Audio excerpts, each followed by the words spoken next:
Hello guys, welcome back to TFD. We've got a couple of major developments to break down today, and they all center around Project B and what it could mean for the future structure of the WNBA, specifically the number of games on the schedule. This is something I've been talking about for a long time now, going back nearly 2 years. I've said repeatedly, look, the league is going to push toward a 50-game season faster than people think. Well, now it looks like they're not just aiming for 50, they may be trying to go even beyond that. This gets especially interesting with a new report from Front Office Sports that just dropped. Reminding that clarity matters, the headline focuses on Project B's Tokyo stop potentially conflicting with the proposed WNBA start date. That's not a small detail. This is the overseas 5-on-5 league that's already landed several WNBA players, most notably Kelsey Mitchell and Sophie Cunningham from the Indiana Fever. And for weeks now, it feels like we've been waiting on more signings to be announced. What's strange is how quiet things have been. You have to wonder if there's something going on behind the scenes. Is the Players Association advising players to hold off on public announcements? Is the league trying to manage optics with so many competing leagues now in the mix?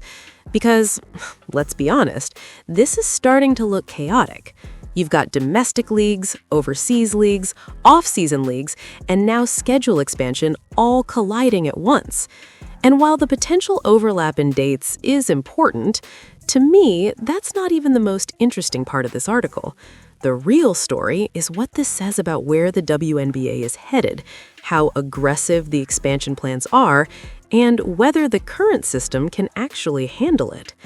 This situation is getting complicated fast, and we're only at the beginning. Okay, here's said the Women's Basketball League, calling itself Project B, has announced its first tour dates, and they could overlap with the WNBA calendar. The Startup League, which plans for its inaugural season to begin in November and extend through April, said this week that its Tokyo tournament stop will run from March 26, 2027 through April 4, 2027. The league believes this will be a global series of tournaments across Europe, Asia, and the Americas. So I guess what I'm supposed to take from this is that each stop is basically going to last around 8 to 10 days at a time. Wow. For that kind of money, holy mess. Yeah, unrivaled, you are super doomed. It's likely that the Tokyo stop will be one of the league's last before players return to the WNBA. However, the WNBA's proposed changes to the league's competition window could be an issue. Now, we know the league is talking about moving the start date back, right? And there's been talk about it conflicting with the NCAA tournament, which I think is a terrible idea. I mean, this is where you get your talent, the NCAA tournament. Stay away from the tournament.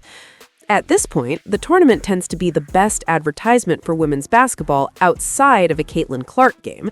It's literally Caitlin Clark and then whatever's going on in the NCAA tournament. That is the best advertising women's basketball has. The league and the WNBPA, the players' union, are currently at a stalemate in discussions for a new collective bargaining agreement. The union is still waiting for a response they submitted close to Christmas, according to sources familiar with the negotiations. That's hilarious. The owners still haven't responded. That's the biggest, "nah, we're good" response you can give. Like, it's not happening. We're not even entertaining that. In fact, we think your proposal is so trash we didn't bother responding. And this is why they think it's trash. In that proposal, players are seeking a salary cap of $10.5 million and roughly a 30% share of the league's gross revenue. This proposal was in response to the league's offer, which included a $5 million salary cap and a share of net revenue. Again, I think net revenue is fair. If you want to share after a profit is turned, that makes sense. Before a profit is turned? Nah, forget it. That would be a breaking point for me, too. Now, this is where it gets very interesting. Among the league's other proposed items was an expanded schedule. We haven't really heard about this, to my knowledge. I knew it was rumored before last year that they'd eventually try to add more games, but now we officially see where it's at. According to a source familiar with the negotiations, the WNBA is proposing an increase from 44 games to between 50 and 54 games in the new CBA. Yeah, I knew it was going to be 50 games. What I'm guessing is that it would be 50 games in the first year of the CBA, and then by the final year, it would move up to 54 games. That's just my gut feeling. I don't know that for a fact, but that's how I see it starting. So they'd go from 44 to 50 games. Would that be this year? If I'm reading this right, they could play 50 games this year under a new CBA. That's interesting. And maybe they could go to 54 games later. It just depends on how it's laid out. The league's proposed start date for training camp is as early as mid-March, with the finals ending in November. A number of league sources have expressed confusion over a potential mid-March start date, questioning how training camp could overlap with the NCAA schedule. Training camp started on April 27th last year, 2 weeks after the WNBA draft. Under the current CBA, the league has the ability to start training camp as early as April 1. The league has never implemented that early date for several reasons, including the fact that the Final Four is played on the first weekend of April. The WNBA did not respond for comment, which honestly just adds another layer to this entire situation. And when you start putting the pieces together, you realize how significant this could be.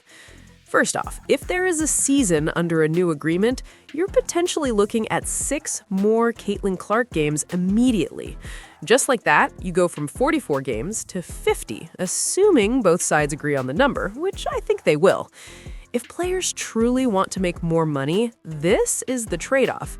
More revenue means more games. There's no way around that. And this didn't come out of nowhere. We've seen a steady increase over time. The league moved from 40 games to 44, and I always assumed the next step would be 48. Instead, it looks like they may be skipping that and going straight to 50, with conversations already happening about 54. If you project this out long-term, I wouldn't be surprised if in 10 years or so, the WNBA ends up at a 60-game season and then caps it there. That just feels like the natural endpoint.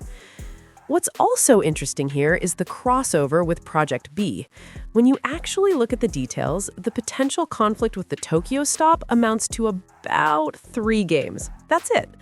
My gut tells me the WNBA would simply adjust around that. They could say, okay, training camp starts April 6th instead, and avoid the overlap entirely. The league doesn't technically have a reason to accommodate Project B, but here's the reality. A lot of the WNBA's top talent may be playing there. That changes the calculation. If the conflict is only a few days, why not work it out? There are situations where leagues can play nice, and this feels like one of them, especially because Project B offers things that other alternatives don't. It's 5-on-5 basketball, not a gimmick format, and it's touring globally. That global exposure actually helps the WNBA, even if it's indirectly, because it grows the overall audience for women's basketball. Compare that to Unrivaled, which is stuck in one location and has quickly become a punchline to a lot of fans. That contrast matters. So now the big question is this: 54 games. How do you feel about that? Are you on board with adding another full 10 games? My feeling is that jump probably happens 3 or 4 years down the line.